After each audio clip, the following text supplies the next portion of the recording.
All right, why don't we go ahead and get started? Thank you everyone for coming to today's Climate Justice Working Group meeting.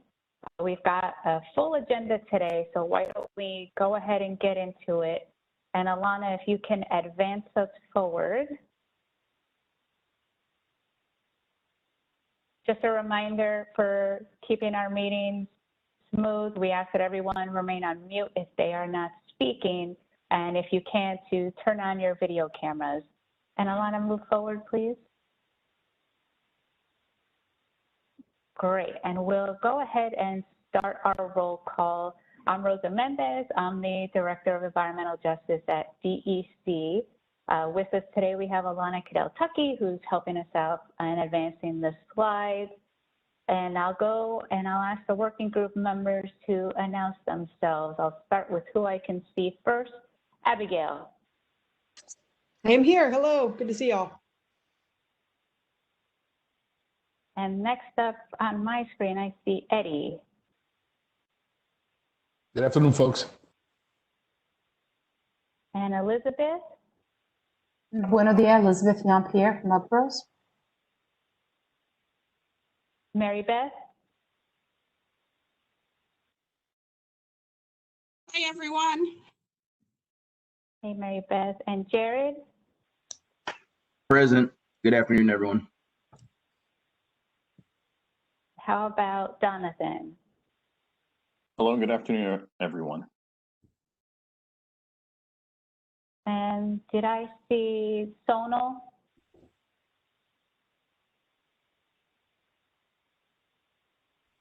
How about Amy?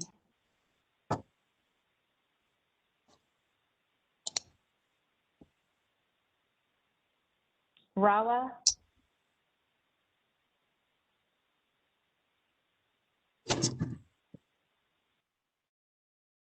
Next is Neil. Hey, good afternoon, everybody. I'm here. Hey. And Chris? Hi, everyone. Good afternoon. And how about Joe? Hi, good afternoon, everybody. Hi, good afternoon. And today we also have with us Illume. Amanda and Alex, you want to introduce yourselves? Hi, good afternoon. This is Alex Dunn. Hi, this is Amanda Dwelly. And I do see that Sonal is on. Hey, Sonal. Yes, hi, everyone. And also today we have Samir. Samir, do you want to introduce yourself? Hey, good afternoon, everybody. Thanks. And also with us today is Jared Snyder and Dirk Felton from Team DEC, if you want to give a quick hello. Sure. Good afternoon, everyone. I'm Jared Snyder, Deputy Commissioner for Climate, Air, and Energy here at DEC.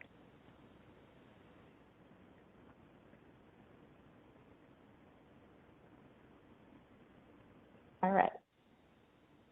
Alana, let's move on to the next slide. We'll go over our agenda for today. We have our business items section, and then we're going to talk a bit about our timeline so that we all know where we are and what's coming up for us. We'll have another refresh on the investments and benefits, and if there were any questions that the working group had from that conversation at our last meeting. And then Jared and Dirk are going to talk to you a little bit and get your feedback on community air monitoring as part of the Climate Act implementation.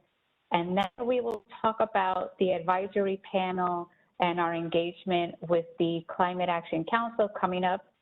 And then we'll turn it over to Alex to go over the updates for the criteria and the mapping. So Alana, if you can move us forward, we'll start talking about our business items. You all received the draft minutes for our May 12th meeting. Does anyone want to open up discussion on those minutes?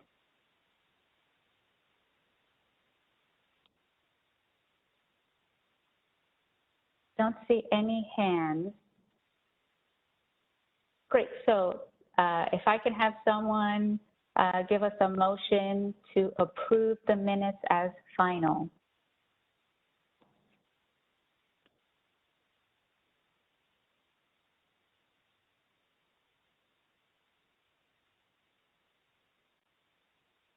This is Jared. I'll make a motion to approve. I did review them before the meeting. Great, thanks, Jared. And a second? Hi, this is Mary Beth. I'll second that. Great, thank you. And if we, by a show of hands, can vote to approve, I'll just scan your cameras because that seems to be the easiest way. Hand up for approval of moving the minutes to final.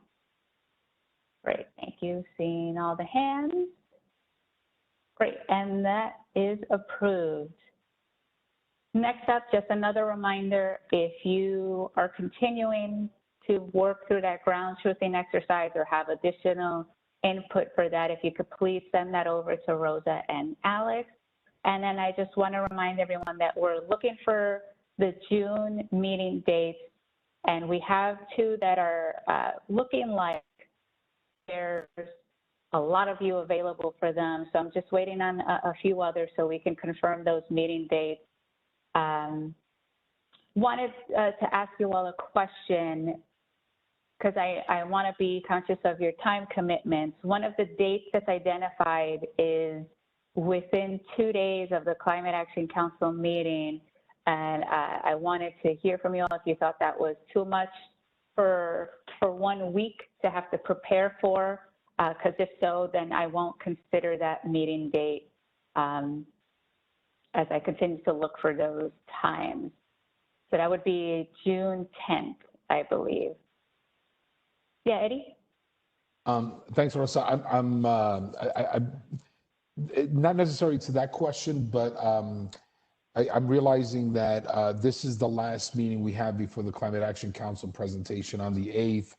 And I'm just concerned that our ability to be able to land on who's saying what when on behalf of who, like I'm not suggesting this necessarily, but I'm just wondering if we should think about possibly having a quick call or meeting between now and just before the Climate Action Council. Unless we're massively productive for this call, I'm just a little concerned that that there's a lot to be expected from us to land on today in order for, at least for me, to have confidence that whatever we present on the 8th is going to properly reflect our collective feedback. So yeah, I'm just anxious about the little bit of time we have between now and the 8th, and I don't know how others on the working group feel about that.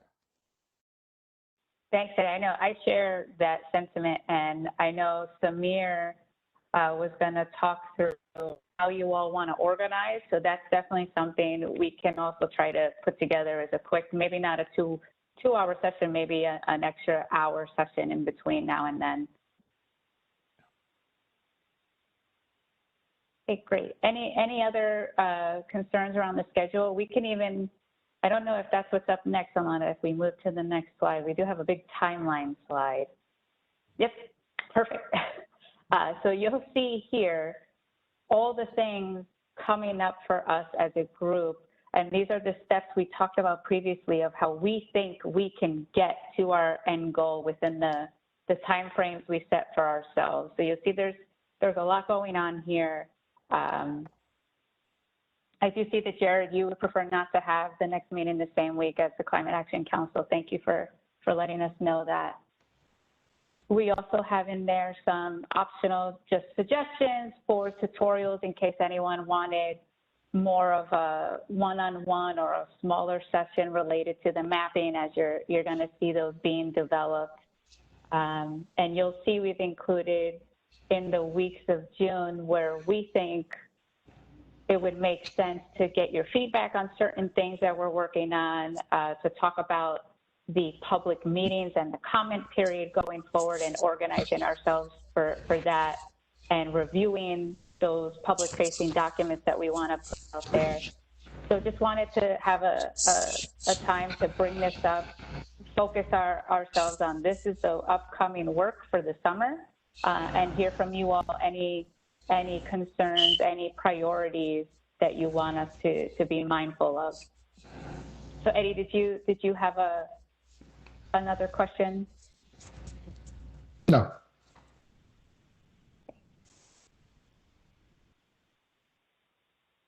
Anyone else with thoughts or questions on this upcoming schedule we have for you all? Just to clarify that I'm understanding this right, Rosa, it looks like, so June 23rd is the other date that I guess most people are probably available, right? Is that what that is meaning? That's the one. So we haven't finalized the meeting dates. That's one of the dates where quite a few of you who've responded to the organizing poll have identified as being available. So we're looking at that week would make sense. Also considering we like to have at least 2 weeks in between meetings so we can review materials and prepare. So if not June 10th, what's the alternative? The other dates we are considering are in the teens, so June 15th, 17th, around there.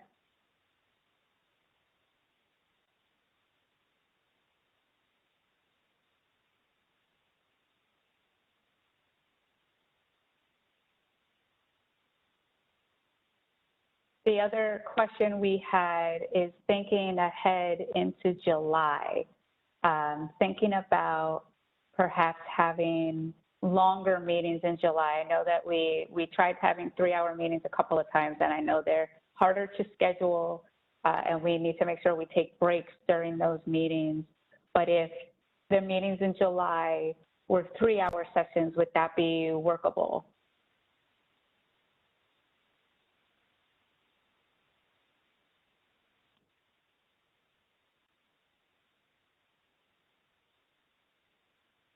Why don't we do this? I'll resend a scheduling email talking about all these things so you can better consider with your calendars. So we can pin down June and get July set up as well, so we have our summers planned out. Hey Rosa, this is Chris Cole from NYSERDA. Maybe the other thing we could do when looking at dates is maybe take a look at what the timeline looks like for the public stakeholder comment process. You know, and maybe we can work backwards from, you know, if we want to make sure we have a set of criteria that's through the process and can be finalized by the end of the year, you know, maybe we can take another look at kind of like what the calendar looks like if we start, you know, at that point and at 3 months in for the public comment process, you know, sure. What are those milestones that we have to hit, you know, between now and then?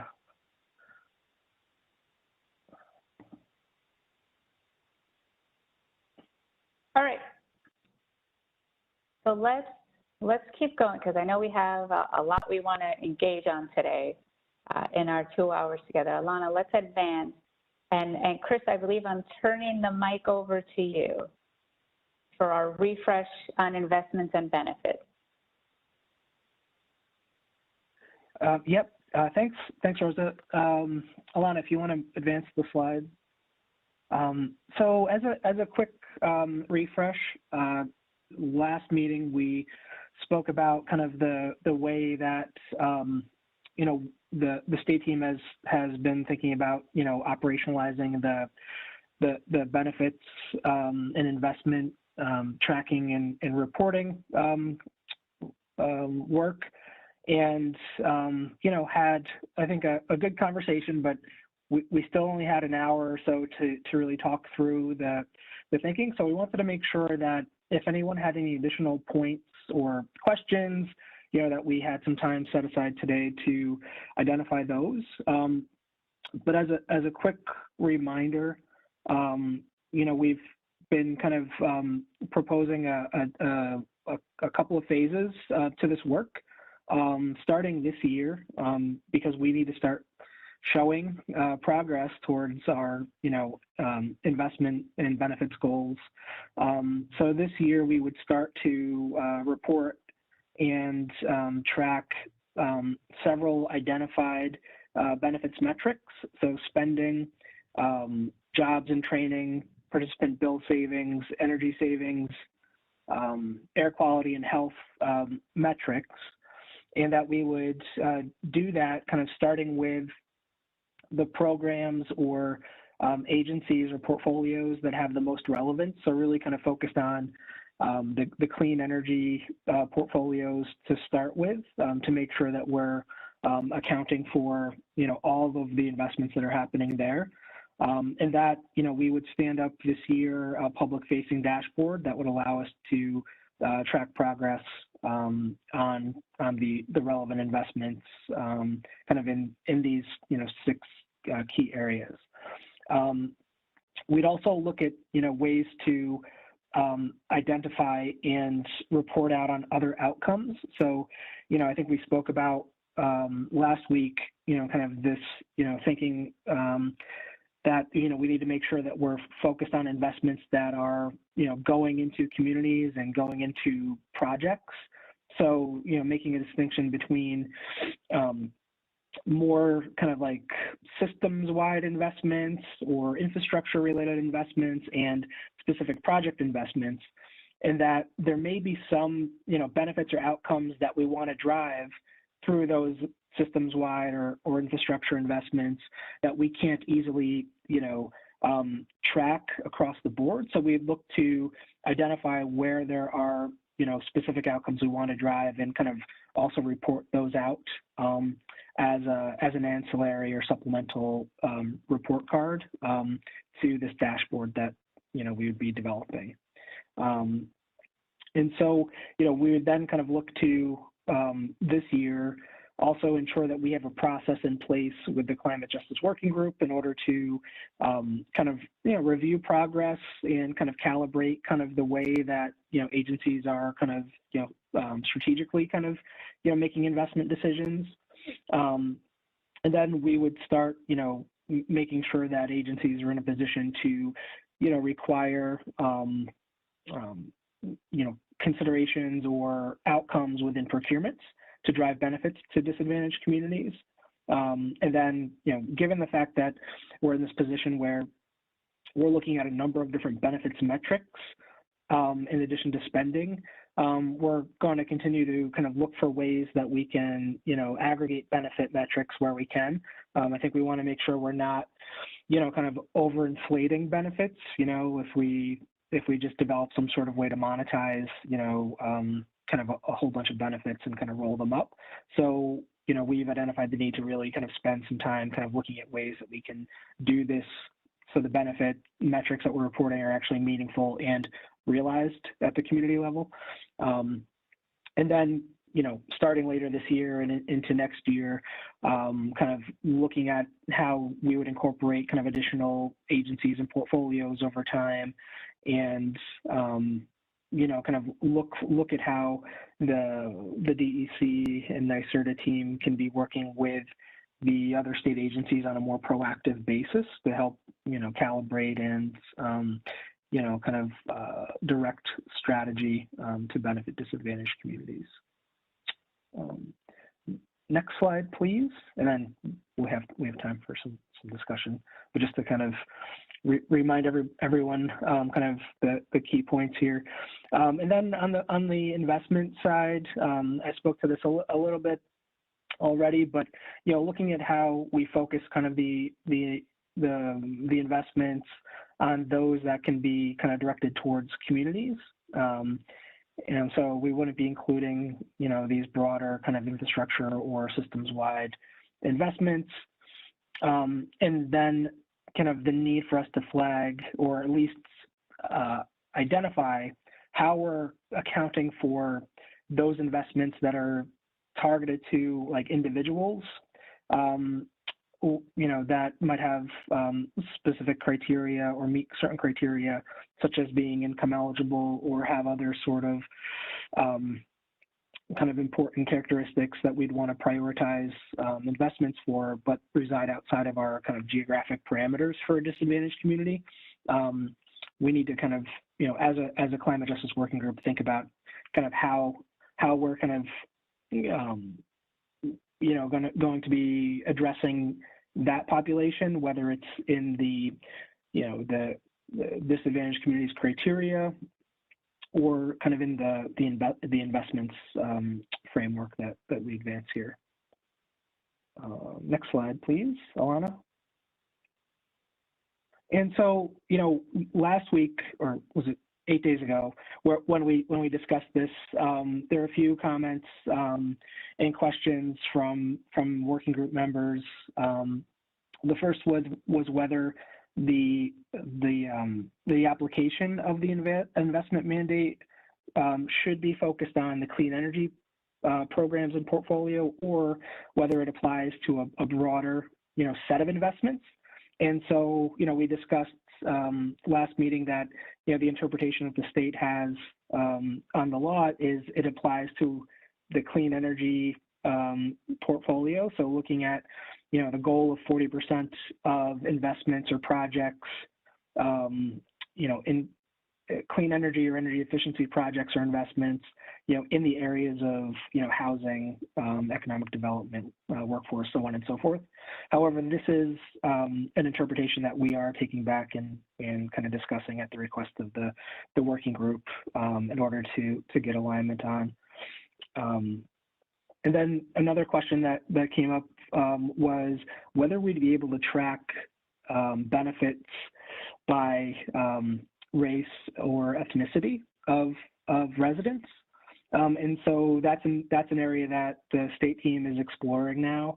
In some cases where we have, application-based programs, we can be kind of incorporating some demographics, questions at the point of intake, so we could identify, who's applying to the programs and receiving service. So that's kind of an easy kind of, step one. But then there'll be some, some programs or investments where it'll be much harder to, determine, the demographics of, the end users or recipients.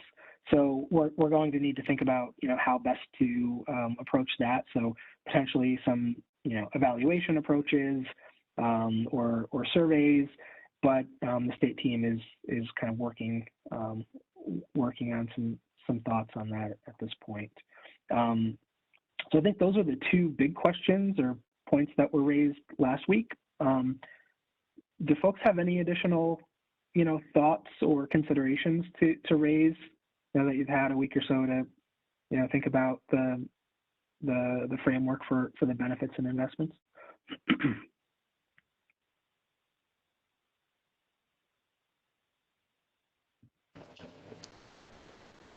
Hey, Chris. Hey, Eddie. Hi, a quick question, and thanks so much for getting back to us on some of the items we asked about last. I don't know if maybe this is what you were saying. I don't know, 3 slides ago, 1B or whatever. But the question I have, and just let me know if this is already answered. Part of what we've talked about is the ability to have at least a baseline sense of where current spending is now, so that we can tell if in fact agencies are making that kind of progress. So is part of our getting clarity on operationalizing the investments, is part of this going to be a current assessment of where funding levels are, and do you have a sense of when we may get a sense of what your assessment is as to the current base loads or current baseline, or what what I'm asking? So yeah, yep, yeah. And so the plan is that at some point later this year we will start just reporting out on, going back to 2020, kind of what the where the dollars are going, where the projects or the benefits are occurring. So that would kind of, in essence, kind of, serve as a baseline for, the various agencies. For some agencies, like NYSERDA, we've done that baseline. The state team is working with a number of agencies now just to kind of compile data and to better, understand the characteristics tied to the programs that are in question. So, to what extent does the agency and even utilities, so we're including the investor and utilities in this as well. So to what extent do the administrators have granular detail on where the investments are going. So that's kind of a step one.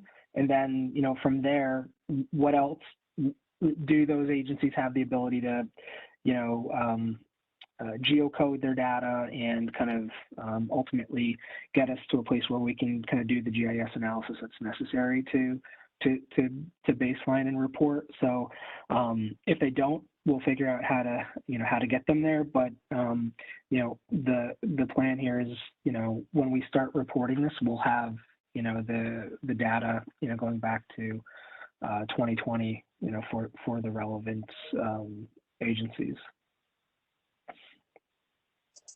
So Chris, we'll do that, but it's kind of it's happening kind of in parallel right now in terms of assessing the investments and then kind of building out our process for reporting. Chris, I have a related question. So you were saying 2020 is kind of the baseline year. We're now about halfway through 2021. The law was passed in 2019. I think you said last week or 8 days ago that currently NYSERDA investments are at 21% of the total. Is that, am I getting that number right? In terms of investments going toward disadvantaged communities? So the NYSERDA investments that have been geocoded. So we still have, you know, a portion of our program data that hasn't been fully geocoded.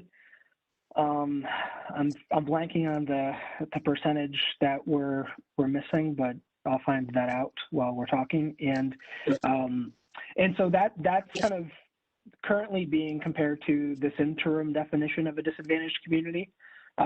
So, you know, part of what, you know, we've talked about a little bit here as a working group is this kind of interdependence between, you know, the final set of criteria for a disadvantaged community and then ultimately kind of, you know, where the investments are going. So, you know, once we land on that final set of criteria later this year, it's likely that we're going to see a shift in, you know, to some degree in terms of where the NYSERDA investments are going, and that's likely to be the case for other state agencies or utilities as well, I'd imagine.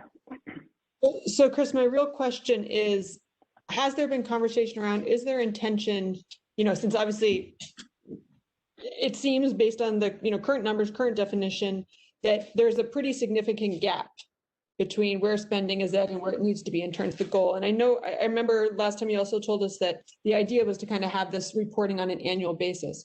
So is there intention to retroactively make up the difference for the years that will have passed in terms of doing more on the investment side coming up? So the intention is to, you know, develop programs and strategies to drive those benefits, you know, or investments to these communities. We haven't discussed kind of retroactively, you know, kind of directing investments. You know, so I think a big question of that we have to answer is how far away are we? You know, and we're not going to know until we have the final criteria. And I think at that point we'd have to take a look at kind of what are the programs, you know, how are the budgets committed, and how do we kind of shift them in order to, you know, to meet our goals. Well, and Chris, I'm sure you can kind of get where I'm coming at from this, you know, with this, that it feels like program opportunity notices are coming from NYSERDA all the time. And, you know, $10 million here, $20 million here, but very little of it right now coming toward programs that are benefiting disadvantaged communities. And I know you're working hard at it, but for example, the Clean Energy Hub thing that we've all been waiting on for a long, long time that would help us do this work. Again, I know you're working on it, but like, how do we move that stuff forward so we can start implementing all of this now and not have to wait and wait and wait? Yeah, well, I mean, Abby, I could just speak for NYSERDA. I mean, all of our RFPs coming out and that have come out over the last, you know, 6 months plus, you know, should have requirements for, you know, and expectations for benefits to disadvantaged communities. You know, and I think as we talked about last week, we're working to, across the board, looking at kind of different sector focuses and sector strategies to, kind of orient those investments so they could drive benefits to disadvantaged communities. So, this is a shift that we're, kind of all kind of, undergoing, and and kind of sometimes these shifts take longer than we want. So, our commitment is to do just that, though, is to, orient these programs and investments so they are driving benefits. So, and we have a number of, at NYSERDA anyway, a number of initiatives that are, in development and, we're hoping we'll be launching pretty soon. So you mentioned the Clean Energy Hub. I mean, that's a big one that's focused on capacity building and engagement, within communities focused on disadvantaged communities. So, I'm feeling like that will be seeing the light of day pretty soon. Chris, I have a few I don't have a questions. specific date I can give, right now, though. Yeah, I just wanted to ask a Hi, question. Elizabeth. Hi. First, I think everyone's asking for your slide, if you could put that back up. But the question that I wanted to ask, and I don't know if you've answered it, and I apologize if you did, is that, and this is the way that we're looking at the federal investments as well, is that we look at the 40% as the basement, not the ceiling.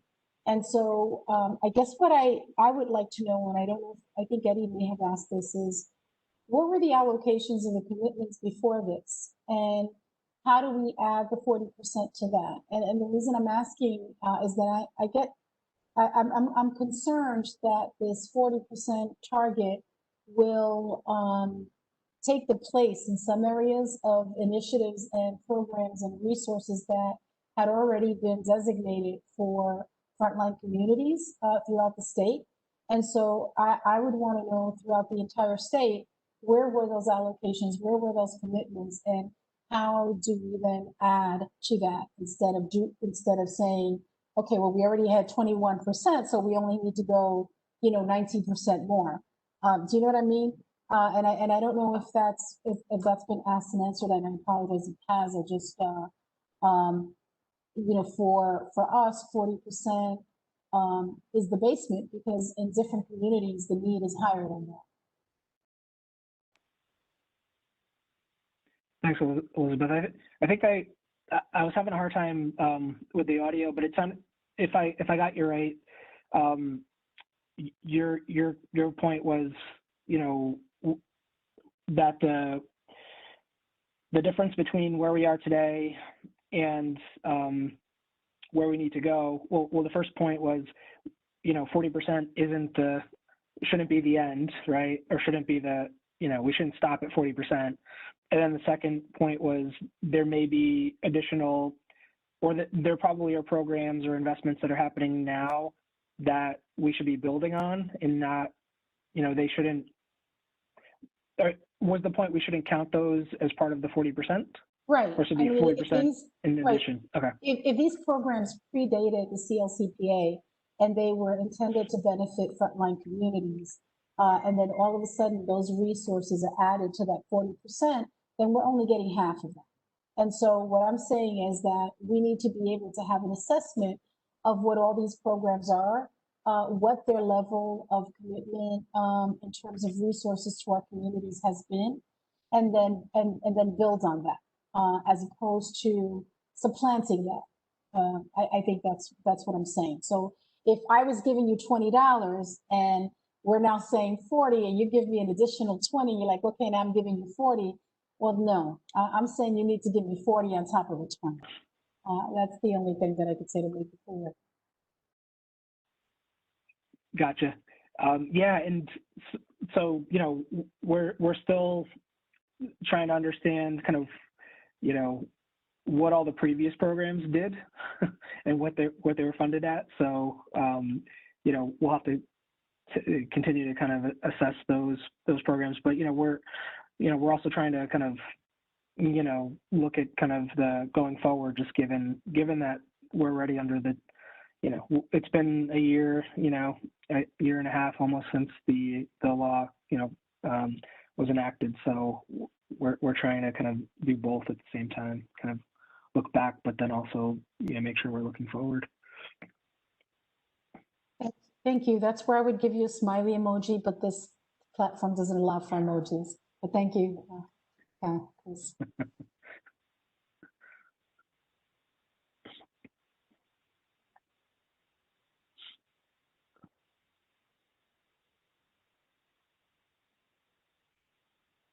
Do we have any additional comments or questions or any thoughts that folks want to share regarding this framing of the benefits and investment framework?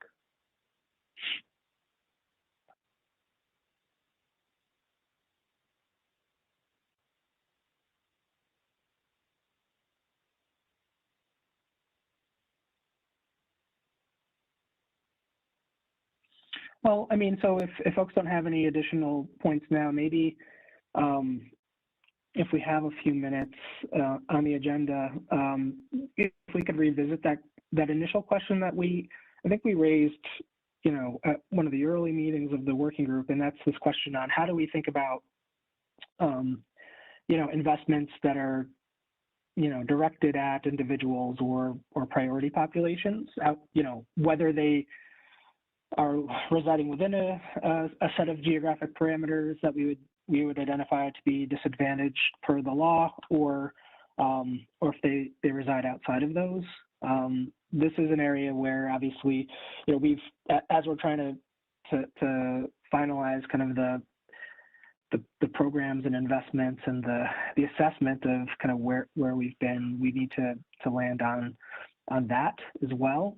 And I recall there were, a few different perspectives on this that the working group had, and I'm wondering if we could spend a little bit of time now, if we have it, Rosa, to focus on that open question.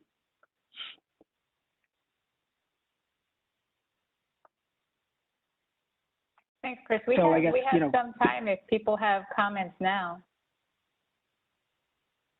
Okay, thanks. And I guess maybe one of to illustrate, this, the law, calls for investments in energy assistance to be included in the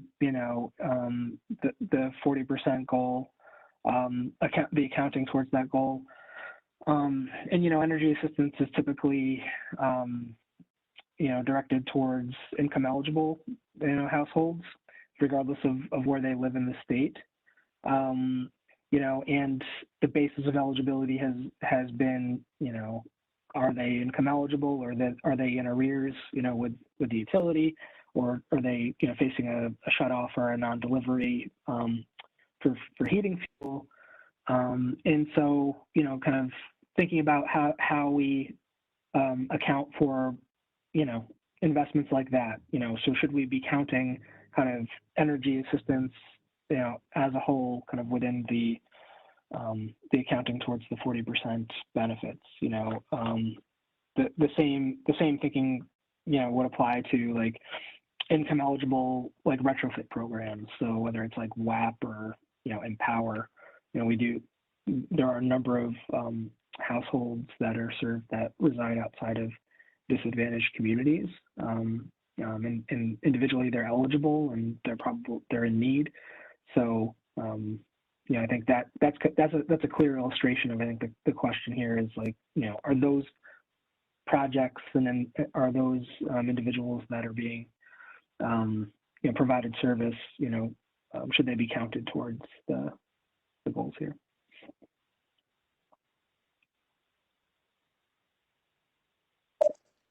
So I think, correct me if I'm wrong, Elizabeth, that this kind of gets to what Elizabeth just said about it being added. And I'm wondering if, as we, pull together our recommendations for the Climate Action Council, if we can explicitly put this in there, that there's the 40%, and then there's perhaps this additional, we need to, be thinking about. So there's the disadvantaged communities, but then what about vulnerable populations? And maybe separating those things out, and that some programs, some money is targeted at one, whereas there's still that 40% reserved specifically for disadvantaged communities. Elizabeth, does that kind of get at what you were saying?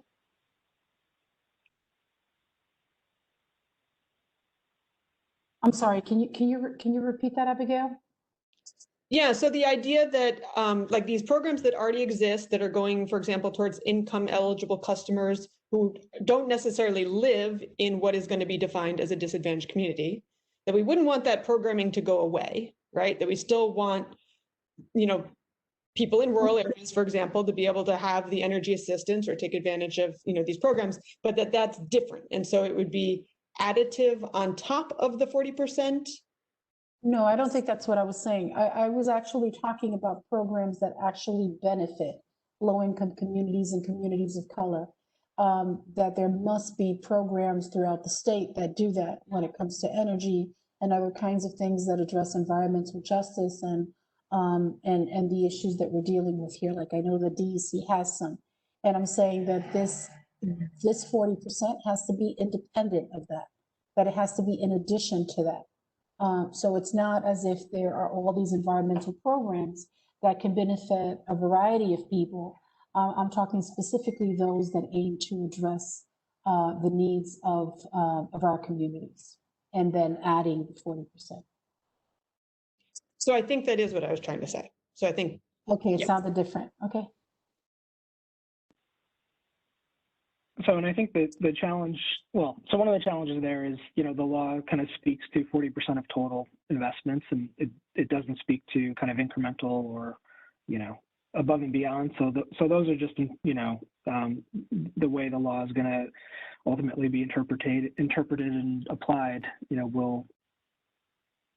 we will have to kind of think about kind of this piece of it, right? Like, you know, it calls out energy assistance programs specifically, I guess in this case, but we could think about, you know, workforce development and training as well, right? So we historically, you know, want to target underemployed or unemployed residents for services, and so there will be, you know, individuals residing outside of the disadvantaged communities that we identify that, you know, we'll want to make sure are included as well.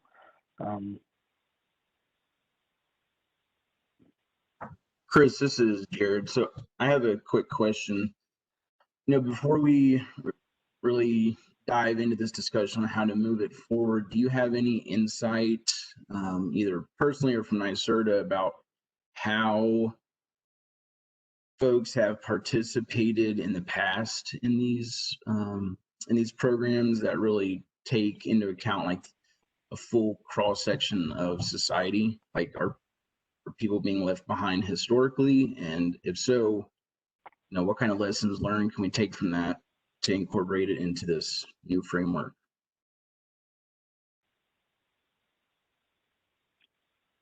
So there's a lot there, Jared. I think, you know, at a high level, if we're talking about income eligible energy efficiency programs, I mean, as a state, we're reaching, you know, 1 to 2% of the eligible population every year. It's really a question of, you know, limited resources relative to the size of the need, right? So you're talking about, you know, in that instance,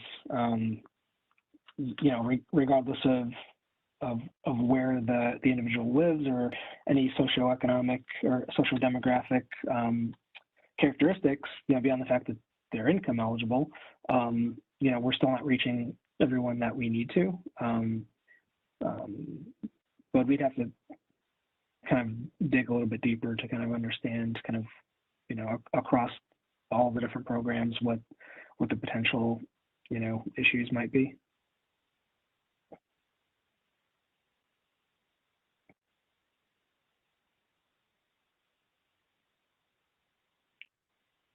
And if that's something that we could be, you know, I want to be conscious of like our time as a working group as well. You know, I know like Rosa laid out a pretty busy you know, schedule earlier, but you know, we could give some more thought to this specific issue and kind of frame up a conversation with everyone at an upcoming meeting, if that makes sense to do. But you know, defer to Rosa on timing and, you know, availability on the schedule for that. Chris, I like that idea. We can have this as an ongoing topic that we can check in on and give everyone a chance to sit with what we've presented so far and come with other comments and questions.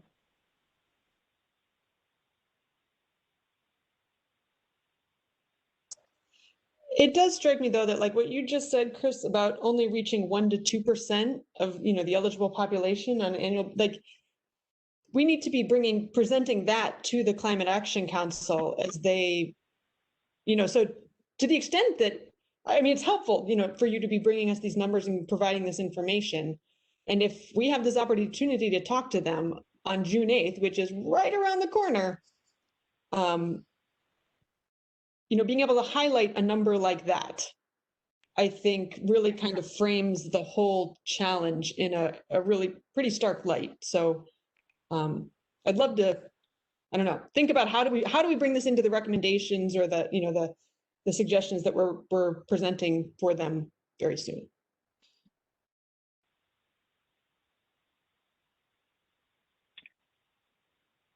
Yeah, and I can't recall if the Energy Efficiency and Housing Panel, pointed that out specifically, but I know, this question of like, weatherization services for income eligible households has been discussed there.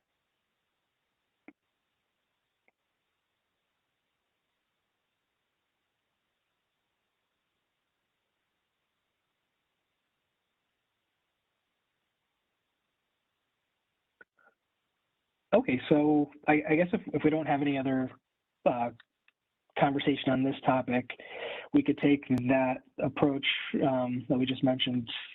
We could frame up a conversation and look to dedicate, a portion of the next meeting on this and look to get alignment of the working group. I think, Rosa, did you say you were looking to finalize the next meeting date now? So we don't have it firmed up yet. Okay. So we'll look to get some, some framing materials around to everyone prior to the meeting, so that way we can come to the meeting, prepared to talk through the issue and try to resolve it.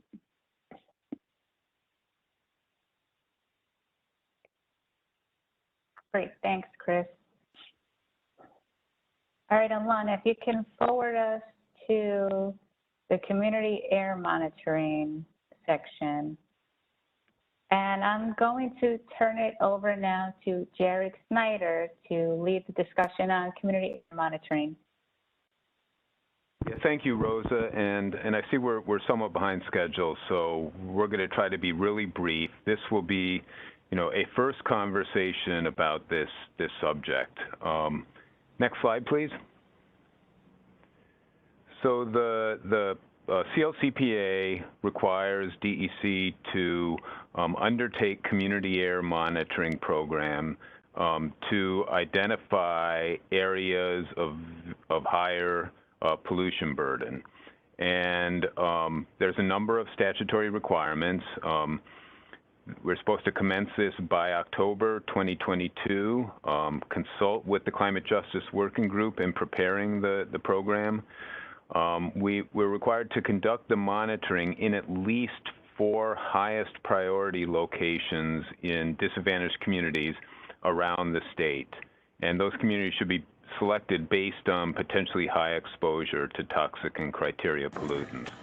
This is an important piece of the CLCPA because it enables us to really effectuate the requirement that strategies not only reduce greenhouse gas emissions, but also other pollutants.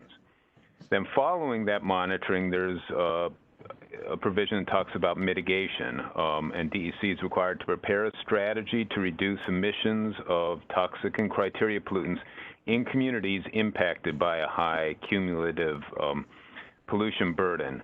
And there's no direct connection of that with the monitoring requirement, but it's sort of a logical reading is the communities selected for that work would be informed, at least in part, by that community air monitoring.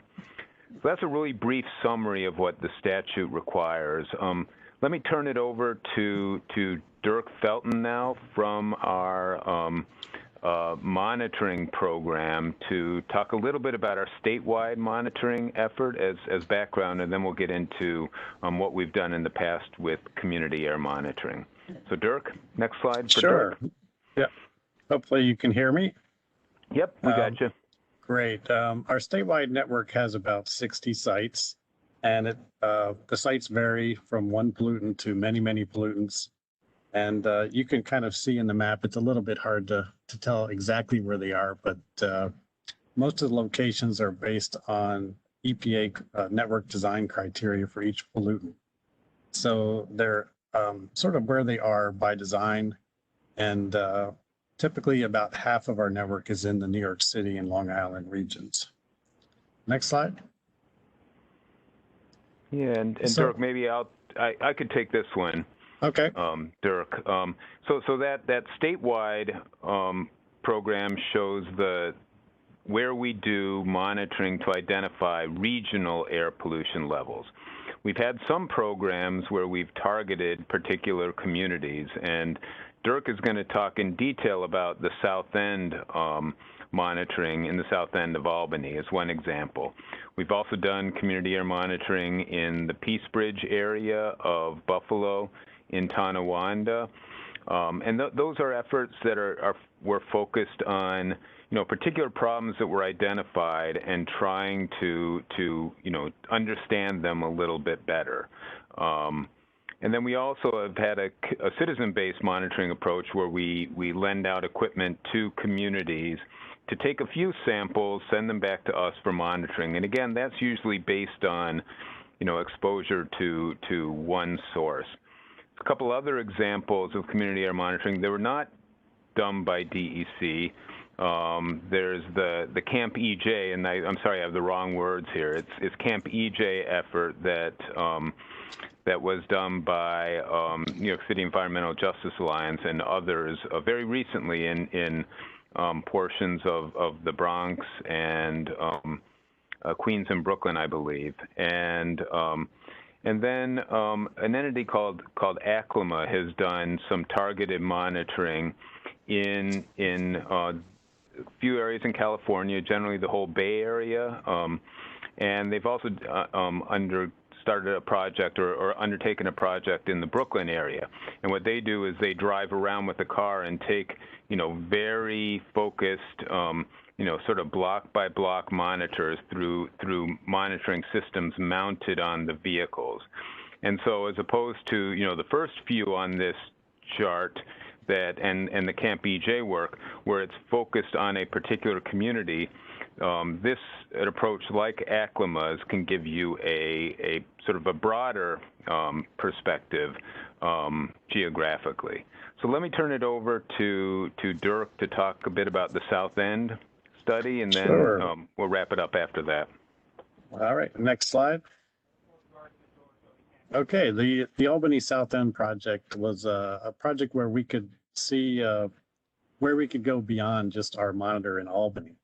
We were able to set up 2 additional locations to do fixed monitoring, one in a hotspot right on Pearl Street, an environmental justice neighborhood next to public housing, a railroad yard, a truck route, and it was something that we weren't able to really get a good handle on with our regional monitor. And in addition to that, we did backpack monitoring. You can see that our staff and volunteers walked 780 miles. We were able to take pictures of vehicles and with that same information, look at what emissions were doing when a particular vehicle went by. So it was able to identify vehicles that were actually problematic for emissions. And we also did a benzene study in the entire I call it a basin. Albany is in a valley, so we're able to look at benzene locations where we were considering possible exposure from vehicles, gas stations, storage depots, and we wanted to get a good handle on that. Additionally, the DOT helped us with a traffic counter set up right on Pearl Street, as well as the counts on the highways in the area. Next slide.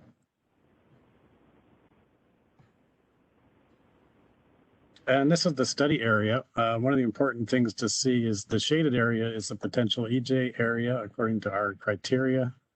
And the Ezra Prentice monitor in the green dot at the bottom is right on Pearl Street. And that's where the traffic counter was set up. The Third Avenue monitor is our background sort of, it's in an urban area, but it's away from a major road. So it's a quieter part of the urban area that gives us a bit of a background measurement. And one of the things we did in this study was compare the Pearl Street along Ezra Prentice to Southern Boulevard, which is not in an EJ area. They had about the same amount of traffic, but the Pearl Street area had about 6 times the number of trucks as the Southern Boulevard. So seeing the difference in concentrations between the two was very informative as to where and why the hotspots are where they are. Next one. So the plot on the left shows us the difference between the 3 fixed locations. It's a diurnal profile on average. So these are weekdays. The gray is the background urban monitor, which is lower. The blue monitor is the Albany County, and that's our fixed regional monitor. And the orange is the hotspot Ezra Prentice Pearl Street monitor. And you can see every morning, you know, from about 8, 9 o'clock in the morning throughout the afternoon, it's higher than the other places in the urban area. So that community certainly has a higher proportion of particulate matter during the weekdays. Another thing we learned is on the plot on the right, we were looking at where some of these particles were coming from. And we found that they were not coming from the train depot. That's the orange trace at the bottom.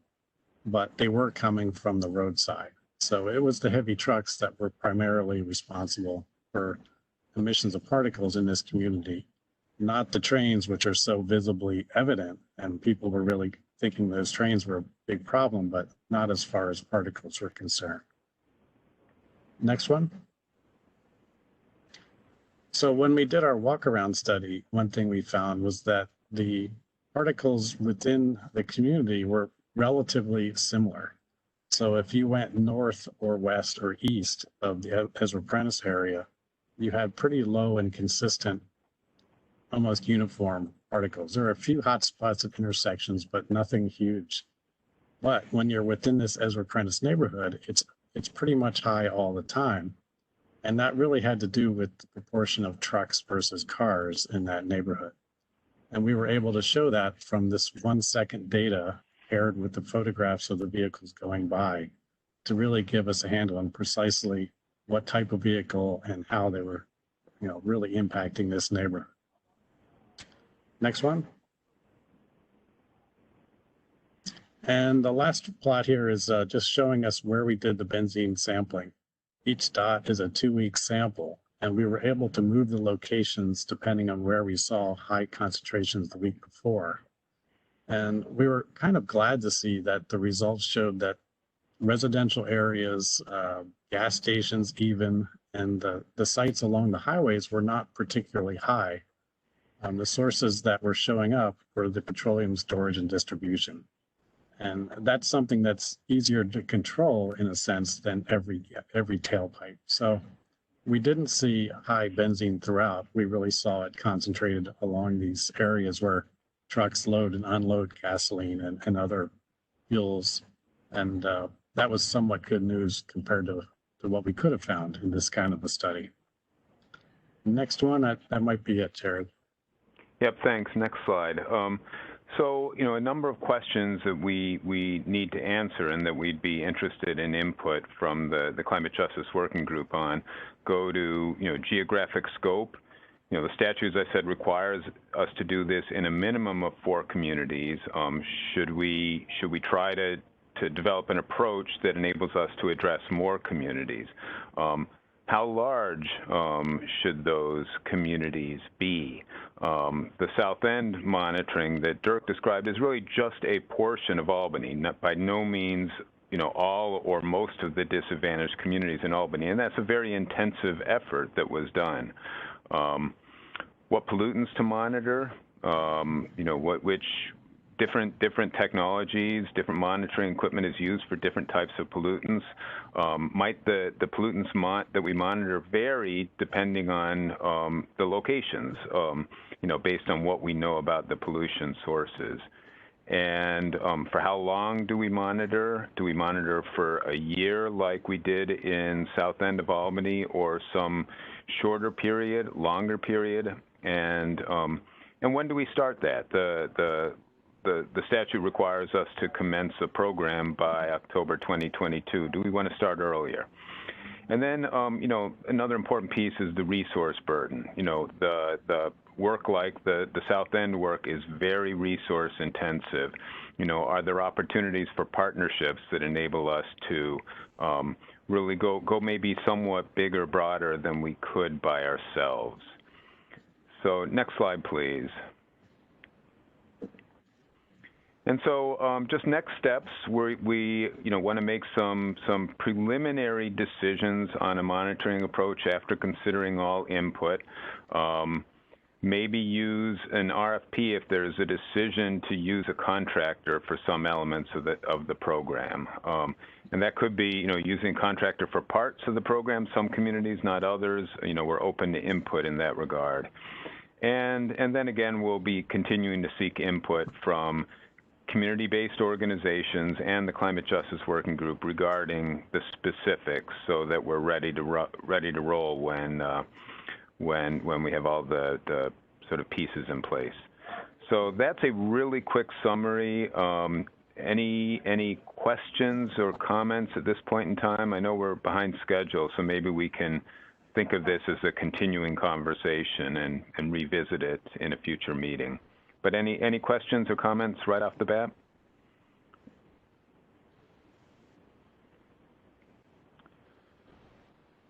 All right. Well, let me, in that case, go ahead, Eddie. Hey, John.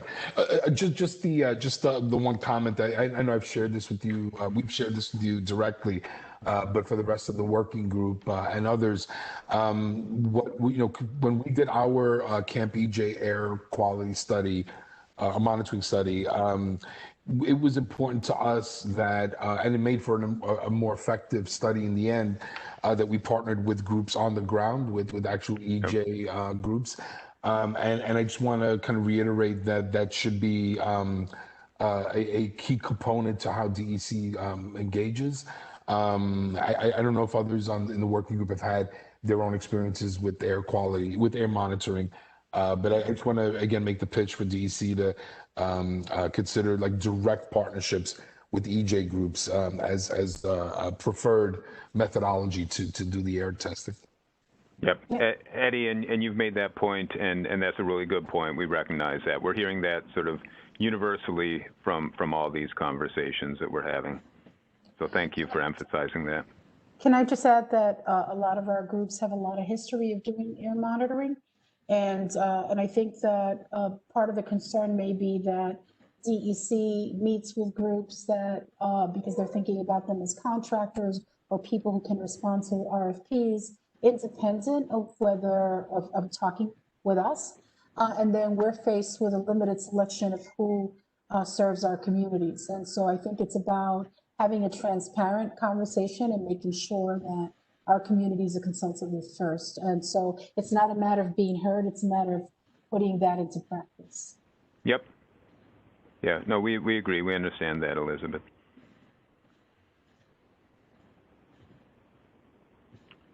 All right, well, let me turn it back to Rosa. Great, thanks, Jared. All right, Alana, let's move the slide forward. Okay, and Samir, I'm going to turn it over to you for this next portion. Great. Can you hear me? Yes. Okay, next slide, please.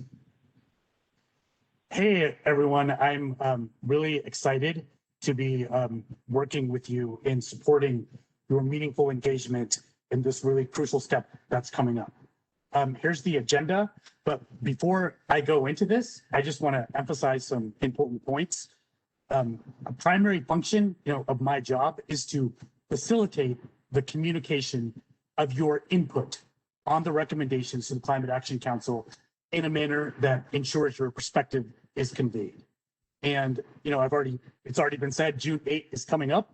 I know that's a really tight timeline, and you're being asked to complete an enormously consequential task in, you know, barely over 2 weeks. And I know that you may not have enough time to do an adequate review. But I just, you know, want to emphasize that's okay, because we'll do our best to focus on meeting the timelines that are in front of us. And we can always come back and offer additional feedback to the Climate Action Council after June 8th. And I will be there to make sure that should that circumstance occur, that I work with you to ensure that your feedback is effectively conveyed. And so we will begin by going over the results of the survey that I sent around. And that survey is largely the basis of what I will be proposing for our approach to June 8th. And then we'll go into a little bit of details on how we can split up the groups and what the selection for the recommendations will be. And that'll become more clear when we get into the slides. We'll also talk about the next steps and the proposed timeline, which will really be the bulk of our conversation. And I know we might be running low on time, but if we have time, then we can do a whiteboard on principles. So next slide. So 6 of you have taken the poll so far. The option that got the most votes is where the working group presents its feedback to the Climate Action Council in 3 groups. Each group is evenly divided and includes an urban, suburban, and rural representative. In this case, each group would just present on 2 or 3 recommendations. And so that way each person won't have to go over all 8 of them. And I'll go into that selection in the next slide. It looks like everybody is open to the idea of a PowerPoint. And I don't think that would require extensive work, and I'd be happy to help facilitate that, the creation of that. And it also looks like the majority of people who've taken the poll so far are open to the idea of presenting principles to the Climate Action Council, which would obviously be consensus based. Anybody have any questions here, or sort of maybe we can move on? Let's move on to the next slide, because I'm sure you probably do have questions, but I think they may be addressed in the next one. So this is a proposal on how the recommendations can be presented. In the option on your left, it excludes the adaptation and resilience recommendations. The reason why that's excluded is because those recommendations won't actually be available for you to review until June 2, and that might be too late. So, in that case, one thing to note is that the Climate Action Council meeting is just going to be 3 hours. The first half of that is actually going to be a presentation on those recommendations. So you could actually just kind of watch that presentation, take notes, and then you can offer your off-the-cuff feedback. We can set aside 10 minutes for that at the end. So that's one option. Other option is where we actually incorporate the adaptation and resilience recommendations into the feedback that you'll be providing. And so here on the screen, you see it's coupled with ag and forestry. There's actually a lot of different ways that this could be presented. The way that I would actually recommend it would actually be combining the A&R recommendations with land use, but we can get more into that breakdown. Next slide, please. So of the poll, in the poll I provided, I asked, what are the preferred recommendations what are the recommendations that you would want to present on if you only could pick a few of them? So the chart on your right shows that breakdown. The columns are divided into so 2 people from a rural group, took the survey, 2 people from an urban group did, 1 from a suburban group did, and then 1 person took it who I didn't get their name, so I don't know which group they belong to. And I asked them to rank the recommendations that are the most important for you to present on. And so 1 being the most important, 7 being the least important. So as you can see here, looks like the one that's the most popular is energy efficiency in housing. Land use and local government is a close second. Transportation, number 3. So the way that we will, assuming that we go with this option of breaking it into 3, I think the way that we're going to do it is obviously we'll do the geographic split, and you can see on your left what that would look like. The groups on the left are in the categories. And then we'll try to do it a mixture of what is it that each person is interested in, and if you think this is relevant, what is kind of like a connectivity between each of these recommendations? Like if you're presenting, again, on land use, I think it makes sense to connect that with transportation and adaptation and resilience if we choose to include that. It was suggested initially that the just transition recommendations not be viewed individually because, you know, that's something that you would be incorporating really into every panel recommendation. But, you know, I took a closer look at the just transition recommendations, and they really match up fairly well with the power sector. So it could make sense to pair the just transition, power generation, and EITE together as one. So before we go any further, does anybody have any questions?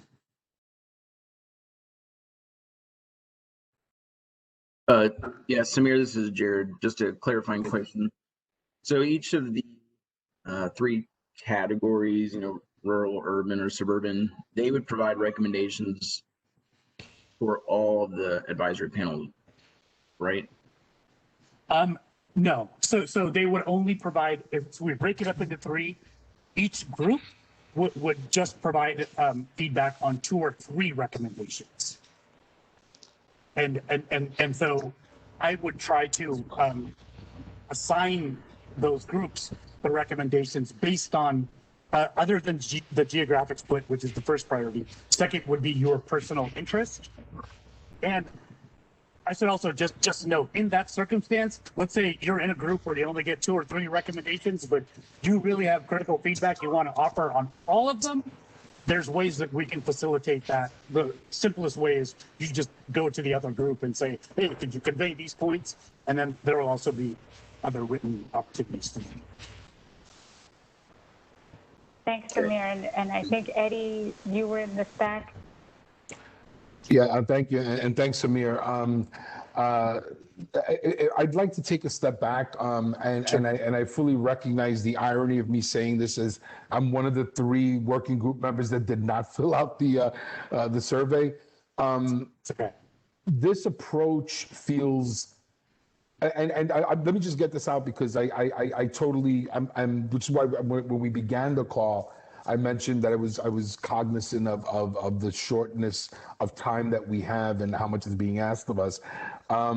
It feels to me like this conversation about when and how we present feels way premature, meaning I have no idea what the rest of my working group's opinions are, even of the rest of we've never had a single conversation as a working group, unless we did and I'm missing something. Like, I know we've had presentations from each of the working groups and we gave our feedback in real time as folks were presenting to us. But as far as I can recall, there's never been one meeting of ours where we sat down to go over what it was we heard, what we agreed, what we didn't agree.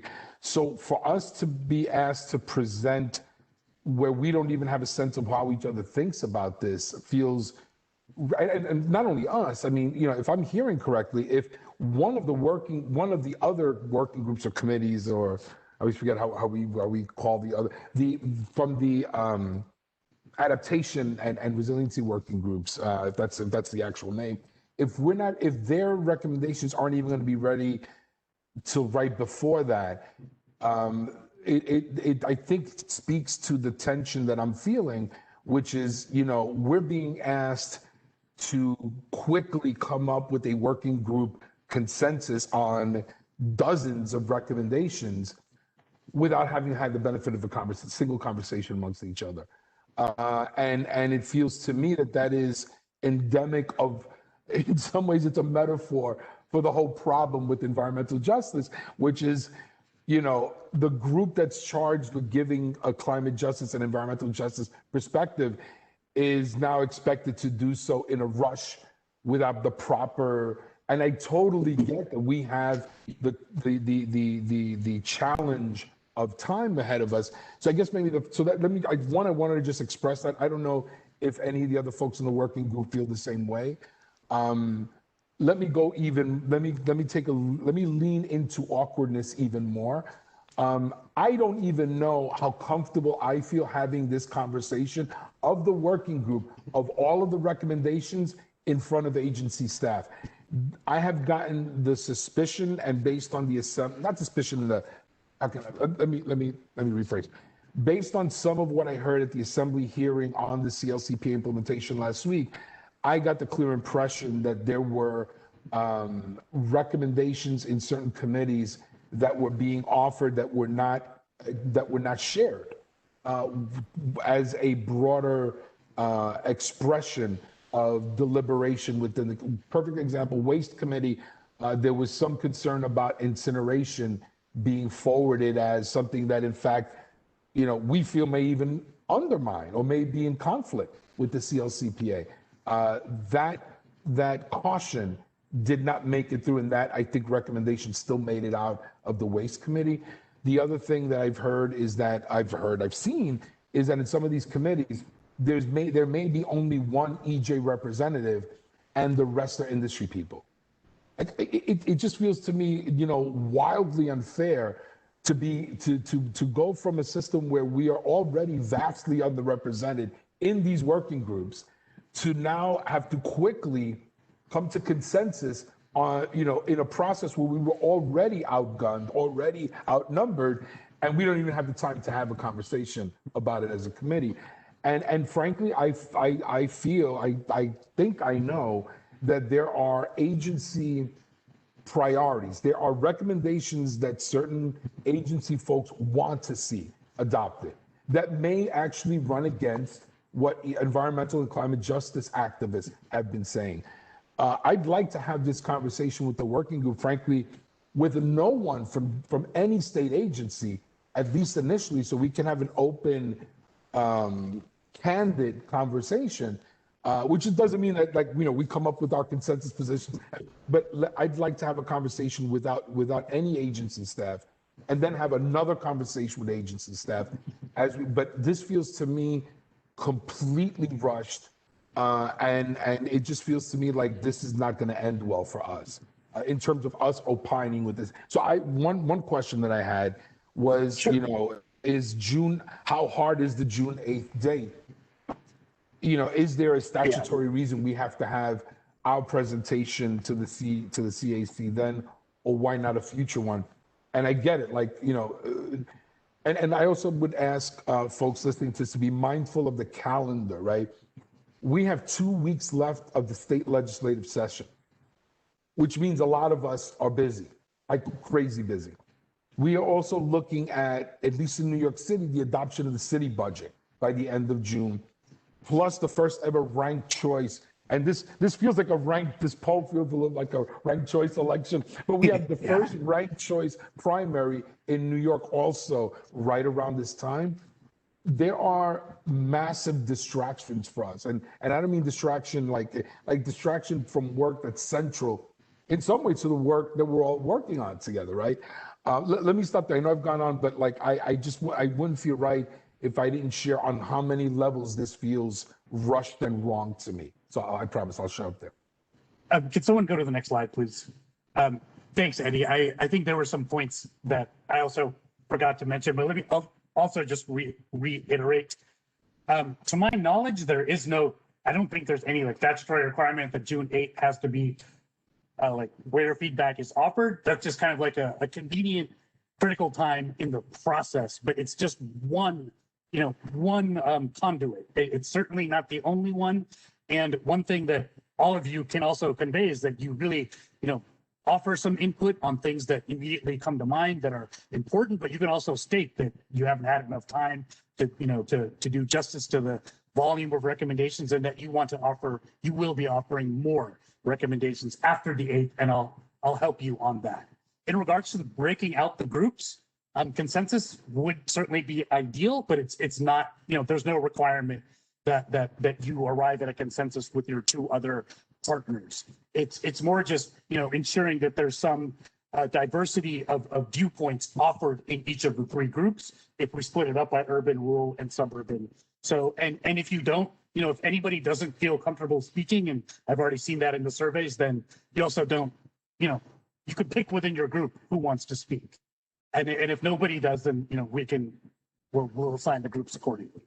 And in regards to the thing, Samir, I want to break in because I want to make it clear that this is not the only opportunity for you all to engage with the CAC. It is the first one that's in the more formal stage of you coming to a meeting where they are all present as council members.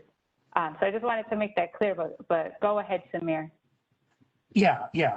And just the other point, Eddie, you mentioned some important stuff about waste, and I admit I haven't followed it to the T, but those are concerns that you have, that I want to work with you to make sure that those are conveyed to the council. So that's certainly a large part of my job. So this is the kind of the draft that has been proposed. What I would like to do is there's like a couple points where I need to just have affirmative decisions. I think one is, are we definitely going to do this option? Right now, I don't think a majority, even though 6 people have voted, I think we don't have a majority on this decision, right? Looks like we're leaning that way, but it would be great if everybody filled out the survey. The other thing is principles. I can, based on the conversations I've had with some of you and your responses to the survey, I have a decent sense of what type of principles you may want to offer. But whether we want to do that at all is also a question, because that will take time in the presentation, and of course there will be some effort required to provide consensus. I think a key thing here that you see and that you touched on, Eddie, is we all need to get together, or at least in the groups. The groups should get together. I am happy to facilitate and even be there in the meetings if you would like. I'm also happy to provide like a very simple toolkit on making it easy to offer your input based on, like how you want to structure it. If, I can provide that to everybody, but really I mean, I know there's a huge amount of recommendations. So it's really just thinking about, 2 to 4 key points maybe that are just crucial that you convey.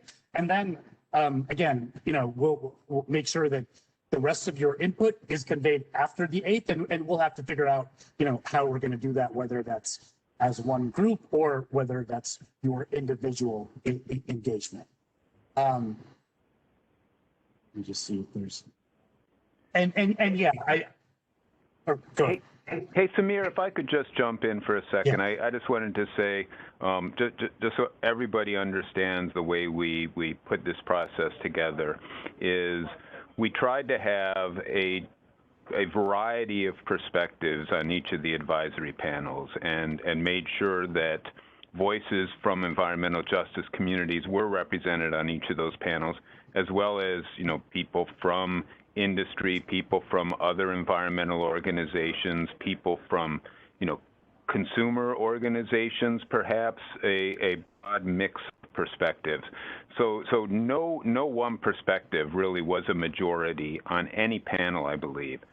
And I also believe that views, including views that were not supported by the consensus, the majority, are reflected in the report out from each of the advisory panels.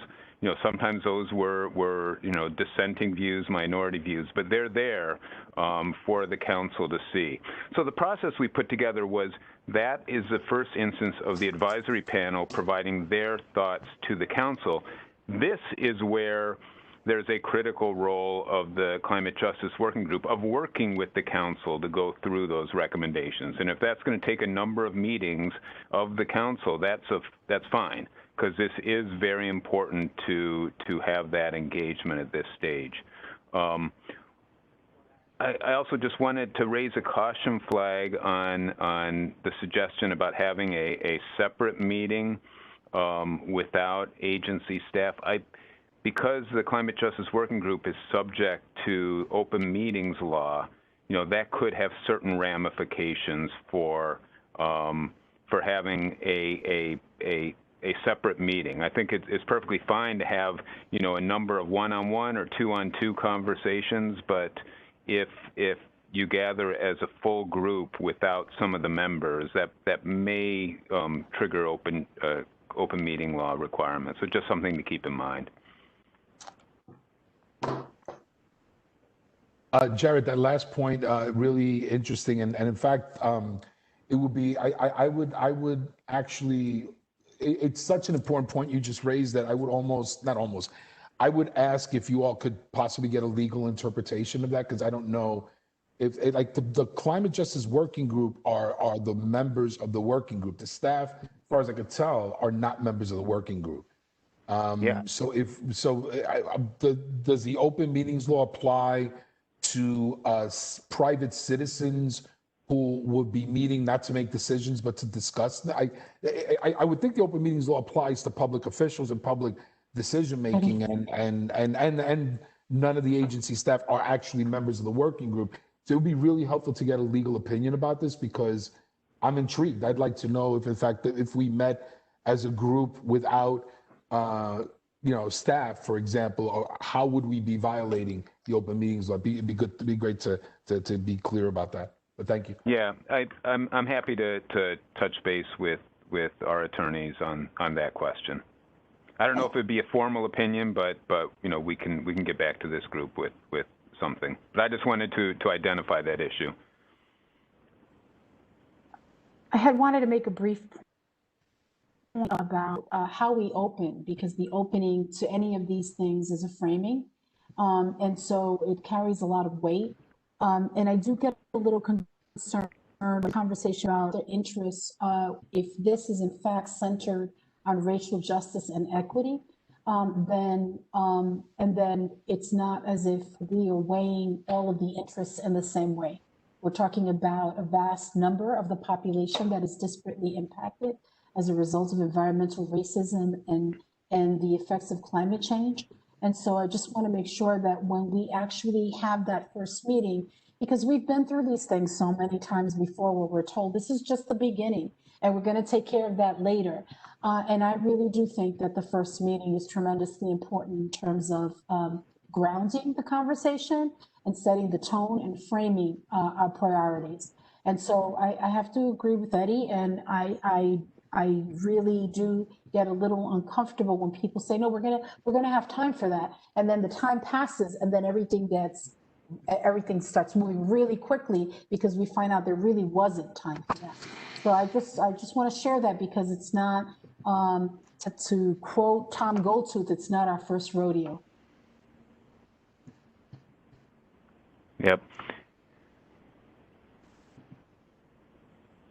And thank you. And so just, you know, in reference to this, the rest of this process. Oh, Samir, I'm so sorry. I didn't mean to cut you off, but I'm a little concerned that I think it was just me and Elizabeth that actually spoke. I think some other members are putting comments in chats. I would love to hear from the rest of the Climate Justice Working Group how you all feel about what's being proposed in terms of next steps. And if it's just me and Elizabeth, I'd like to know that. But if it's not, I'd also would like to hear where you guys, where the rest of the working group is shaking out on this.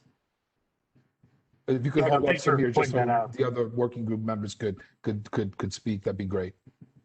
Yeah, no, sorry, I missed that. Sonal, I saw that you added a comment. Do you want to add anything?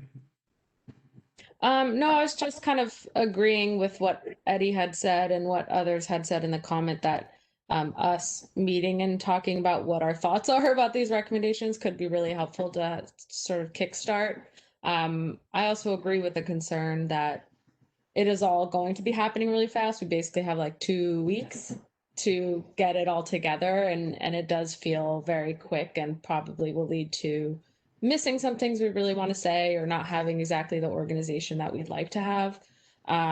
So I recognize that and I agree with that as well. I think, yeah, I think just sort of this meeting, it seems imperative that we agree exactly how we're moving forward so we don't lose more time.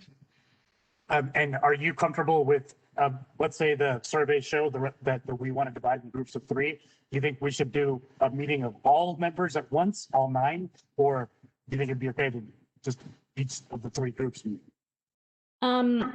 I think for time's sake, I guess if we meet in the sort of divided groups, it probably makes more sense time-wise, but I do think what we should have is a process where we bring what we are thinking of saying to all the other group members, and then we can kind of go back and forth as needed. If we had more time, I would have recommended the other way around. Yeah, no, that's helpful to know. And let's see what we can do to facilitate that engagement, even if we can't bring everybody together. Abigail, did you have something you wanted to add to? Just, let's see here.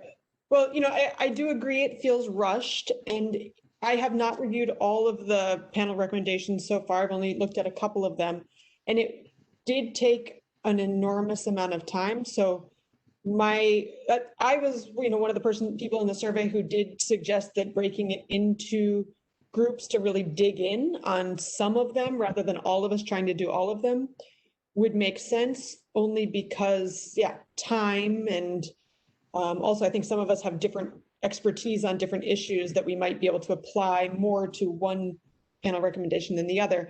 But I do think this idea of, you know, I feel like we're missing the bigger frame, kind of as Elizabeth said, like principles. What are those core values that we all can get behind, that we can use as a lens as we look at these panel recommendations?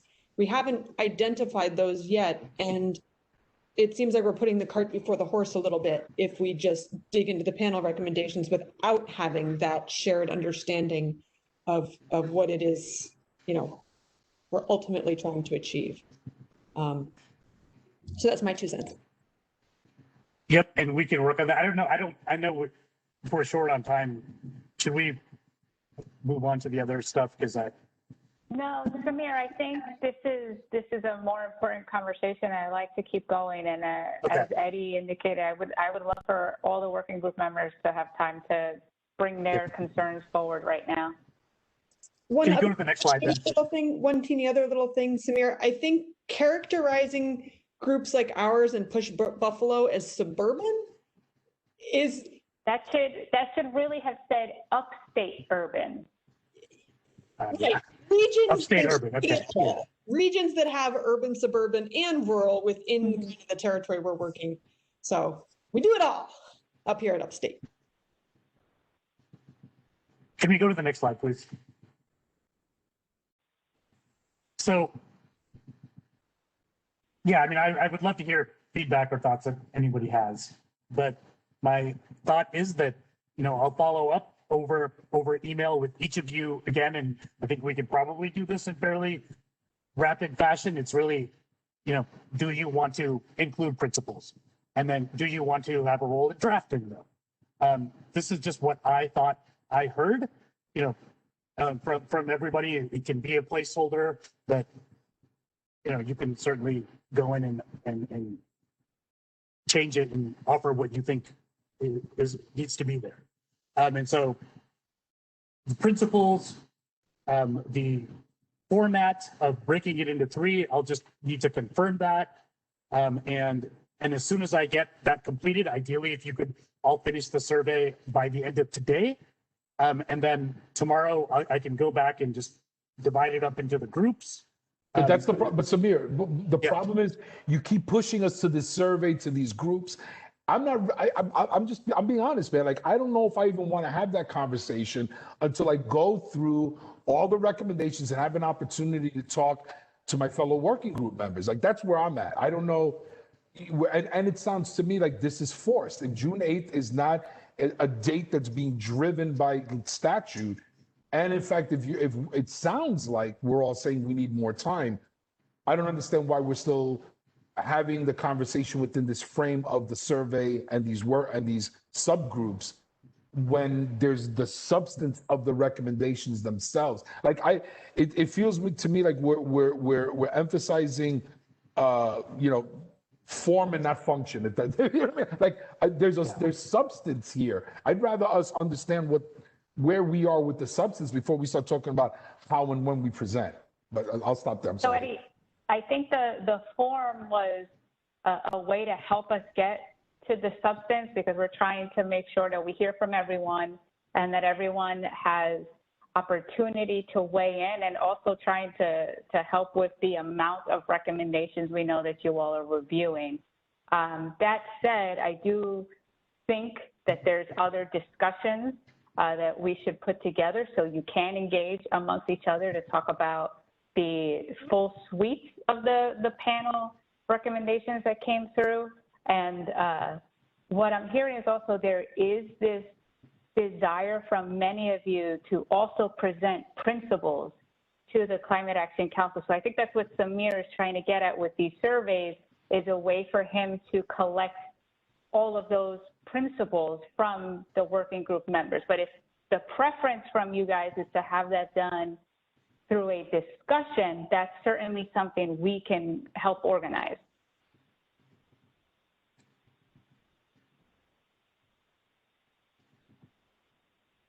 Yeah, I mean, we can do that too. I mean, if it's the preference too, if everybody just get together to discuss the approach and have like that, obviously, time is limited with everybody. That's been the challenge. But I completely hear you, Eddie. And I guess the thing, but June 8 is just a date that's coming up. That's an opportunity. But I want to make sure that everyone's input is conveyed, shortly thereafter. And so I will, we'll all do what we can as staff to ensure that we help facilitate that.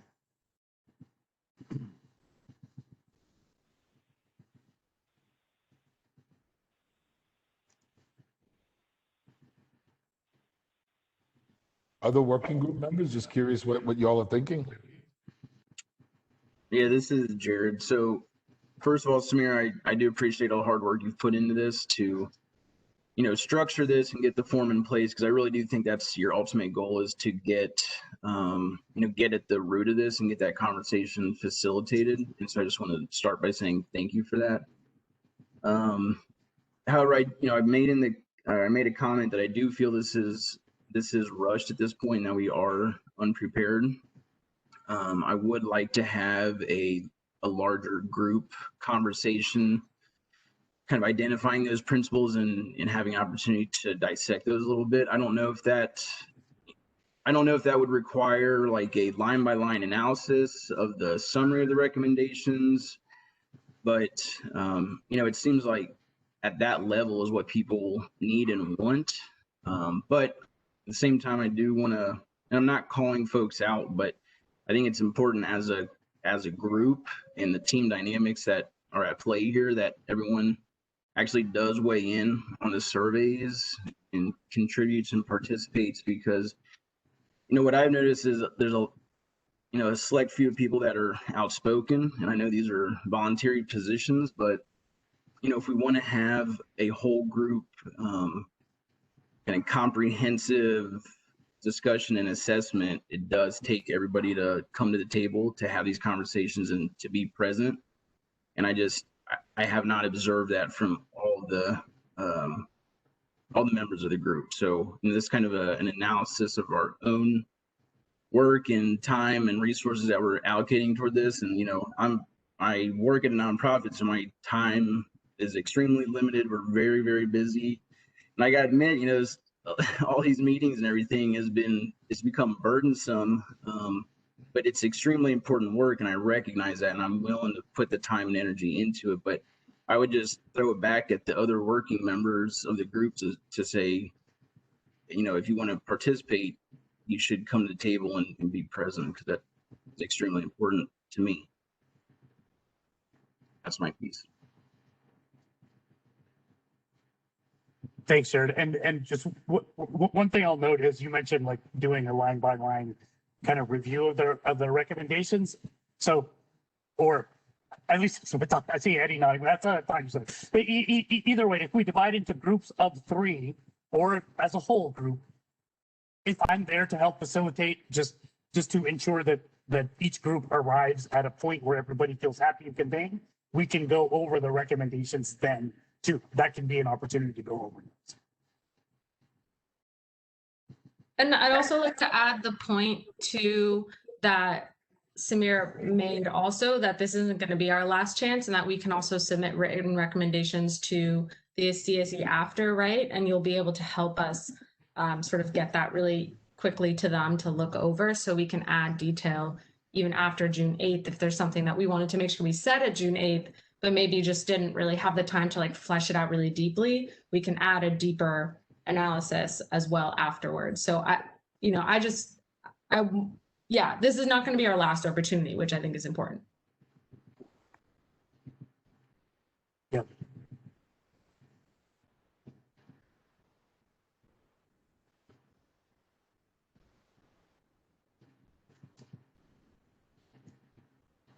Yeah, if I could just remind everybody of the schedule that the council is under. The council needs to produce a scoping plan by the end of this year, a draft scoping plan.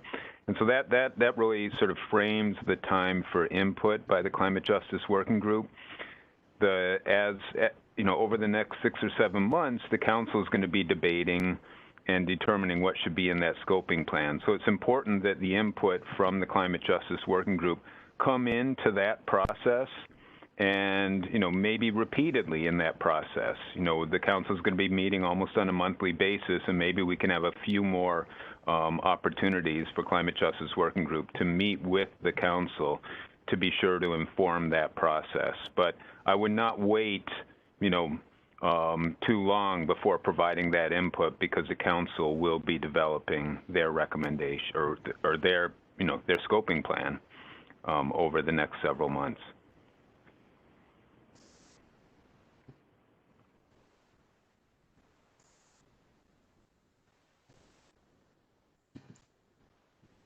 Anyone who hasn't had a chance to speak, have anything they want to add to this discussion?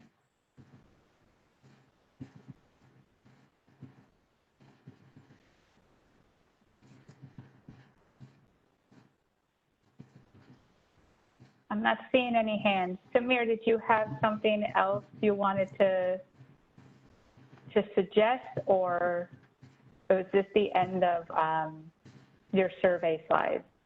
Well, this last slide, if we had time, I was going to do a whiteboard of principles, but I don't think we probably have time for that.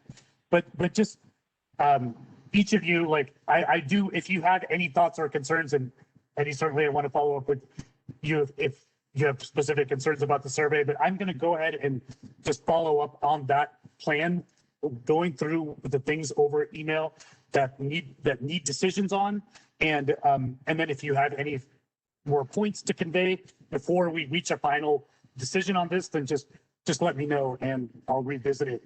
I'll revisit it there. But broadly, I think we'll be able to get, each of you have key points to convey. I think we'll at least be able to get a couple of those points that you have conveyed by June 8th, and then the rest soon thereafter. So please look out for an email from me. Thank you. Thanks, Samir. So what I think, is someone trying to jump in?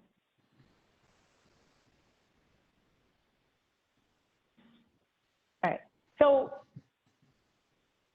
what I've been hearing, and this is something that we're gonna take back with us, I think we have to really think about next steps for the upcoming meetings, and also making sure that we have time set up for you all to engage on your first interaction with the Climate Action Council on June 8th. And I think it would be fair, considering what we're hearing, that first engagement really focus on principles that you want the Climate Action Council to use as they put together their scoping plan. As Jared mentioned, there are other ways to other opportunities to engage. And there's also, as Samir indicated, written opportunities where you can go through all the panel recommendations and point out specific items for comment or feedback. So I think moving forward, we'll get back in touch with you all about pinning down those June dates. I'm understanding you want the conversation on the Climate Action Council engagement to be happening in the very near future. So is it appropriate to look for time this week or next week? I'm sorry, Rosa, could you repeat the question? I lost you, I'm sorry. Oh, it's so considering that you all want to have this time put together to speak on the Climate Action Council engagement and where we are in terms of the timing, is that a meeting you'd like to have this week, or is that moving into next week?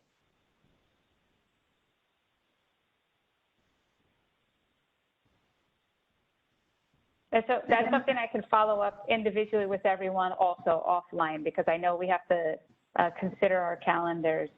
And the other thing that I was speaking of is if you wanted to have the June 8th engagement be more about telling the Climate Action Council about principles you want them to include in the scoping plan, rather than very specific in-depth feedback on the panel recommendations, which can come at future engagements or even in written submission form. Thanks, Rosa. I'm hesitant to talk because as Jared mentioned, like, you know, I'm self-aware enough to know that I take up a lot of space. So I don't want to keep doing that. But when I hear silence coming from our side of the table, that doesn't feel right either. So I'm at a loss because I'm not exactly sure where the rest of the working group's preference lies right now. I think what you just mentioned, Rosa, makes the most sense to me, that if we're going to talk to the Climate Action Council, agreeing on a set of principles feels easier for us and something we can get done in the next 2 weeks, understanding that we really need to, you know, have a process in place for the actual committee, the other working group recommendations. To me, that sounds right, but I don't know how everybody else feels, and it'd be great to get a temperature check from others. I think, Sono, do you have your hand up? Yeah, I think that also I agree. I think that's the best way to, well, sort of agree that's the best way to move forward. I think in terms of meeting this week, I'd rather we meet next week. And then this week is the week where we all as a working group agree we're going to sort of take as much time as we all possibly can to like look over all of the recommendations, or at least just get through all the summaries of the panel, so that when we come together, we already each have in mind like some things we want to say, so that we can go over it with each other. And maybe there's clear alignment on some things that we can easily present on June 8th. And maybe there's other things that we all are unsure about or want to hold off on to present at another time. So I would recommend that we take this week to really look over everything and think individually of what we want to say, and then come together in the meeting next week.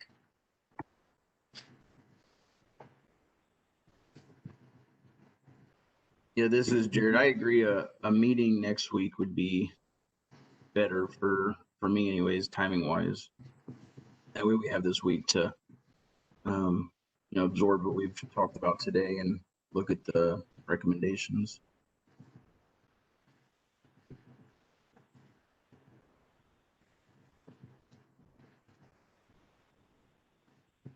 And so Okay, just great. So I'm saying next week is better for setting up that conversation. So that'll be the immediate next step for me today, is to help you all organize that timing.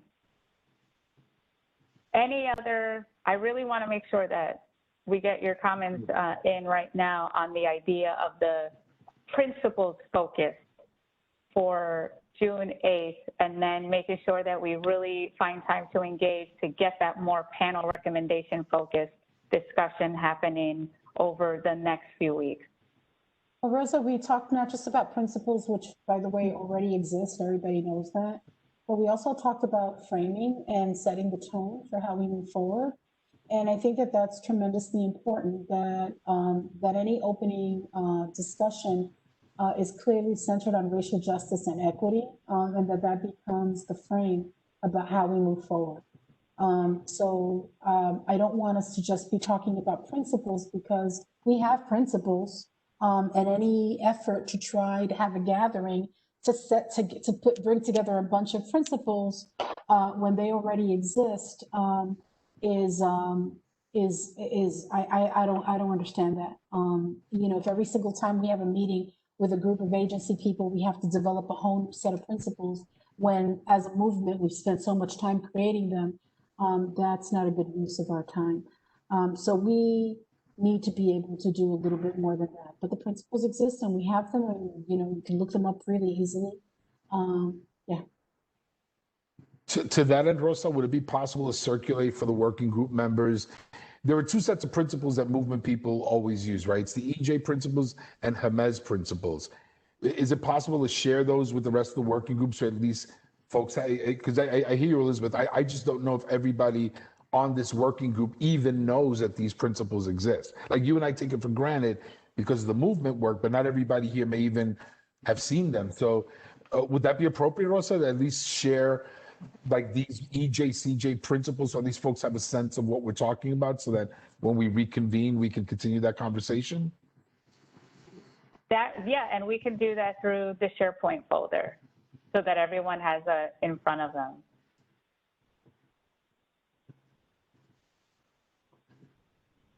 And so, Samir, what we can do is get organizing on that next conversation and make sure that we have it as a conversation on the framing and the principles that the working group wants to discuss. Great. Okay. So sometime early. And then if you all have, because I know a lot of you have already been diving into the panel recommendations, you can also have those initial conversations as well. And if there's things that you feel comfortable bringing forward on June 8th, then we can certainly have those initial thoughts brought up as well. And understanding that there are going to be following engagement to really get home on maybe some of the other ones that are more difficult to come to consensus on, or things that you really need to sit with to get deep impact and feedback to the Climate Action Council.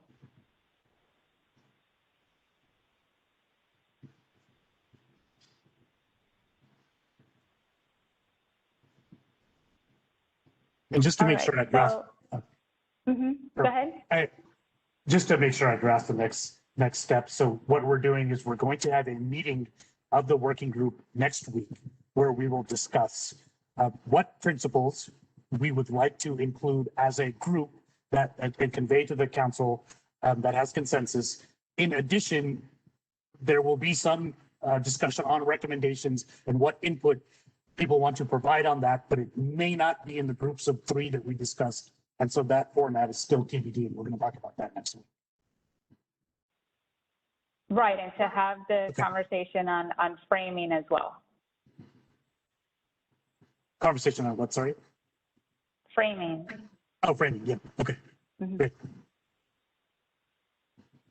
All right, so I just want to thank everyone. I know that these are tough things to come to consensus on, and that the process is moving very quickly. So I do want to thank you all for your attention to this and for working with us as we try to find a way to facilitate and bring and organize everything together.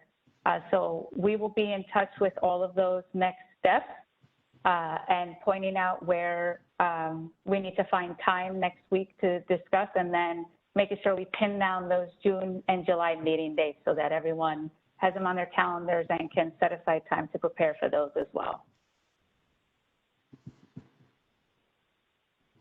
Thank you, everyone. Look forward to talking to you next week. Thanks, everyone. Take care, everyone. Okay.